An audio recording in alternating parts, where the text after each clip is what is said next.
Okay, so we're going to start from the beginning with knoll bending. Remember, your knoll stays in your right hand most of the time, and your left thumb is what's going to hold your loops and be kind of the anchor for your work.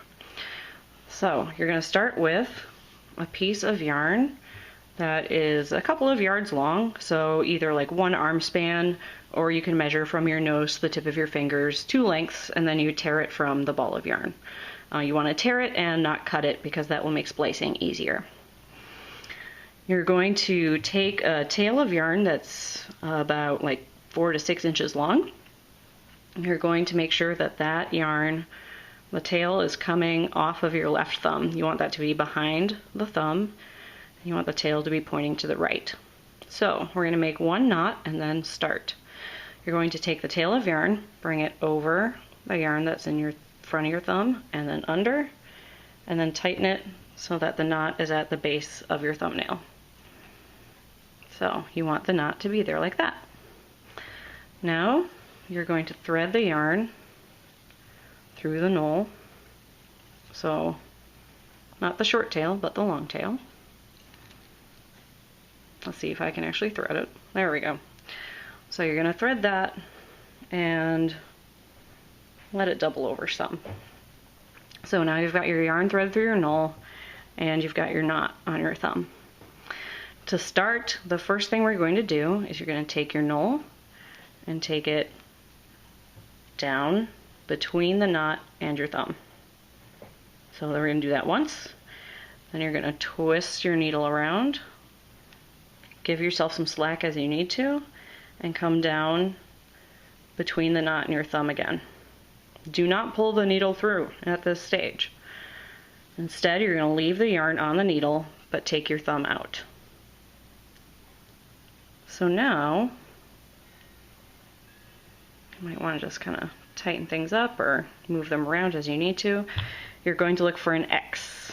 So here is my X.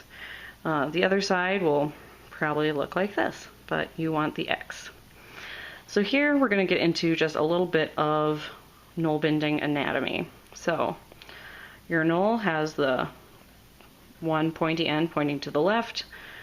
The end that has the eye for your yarn is on the right. Your X is here.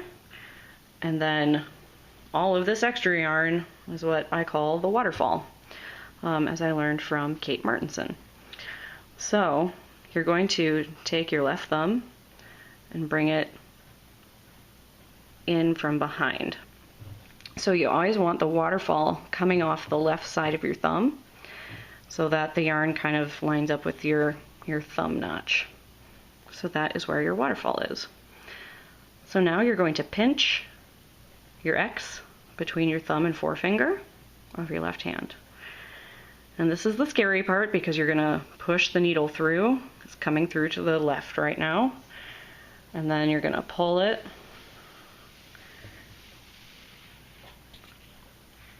until you've made a new thumb loop.